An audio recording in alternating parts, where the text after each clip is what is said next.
কোনো জায়গায় উদাহরণস্বরূপ এখানে 10 জন ছোট ছোট বাচ্চা আছে, কেউ একজন বড়, বয়সেও বড় এবং সম্মানেও বড়, সে যদি প্রবেশ করে বা আসে, তাহলে কে সালাম দিবে? ওই বড় ছোটদেরকে সালাম দিবে না ছোট বড়দেরকে? বড় যে এসেছে এখন সে সালাম দিবে, কারণ এরা বসে আছে, এরা আগে থেকে আছে, যদিও ছোট কিন্তু এরা আগে থেকে বসে আছে, ফলে এদেরকে সালাম দিবে ওই ব্যক্তি। আমাদের দেশে আবার স্কুল কলেজে দেখবেন উল্টো হয়।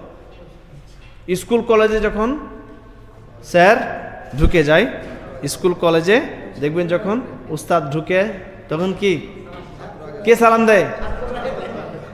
উল্টো হয় না?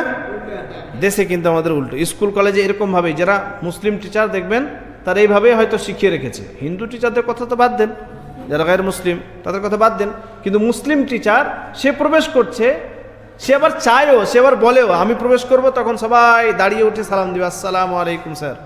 জি না, ভুল শেখানো হয়েছে, এটা এই পদ্ধতি না। যে প্রবেশ করছে, উদাহরণস্বরূপ আপনারা এখানে সবাই বসে আছেন, আমার থেকে বয়সে বড়ও আছে ছোটও আছে, কিন্তু আমি যদি প্রবেশ করি তাহলে কে সালাম দেবে? আপনারা না আমি? আমি সালাম দেব, এটা হচ্ছে বিধান। কিন্তু দেশে স্কুল কলেজে উল্টো,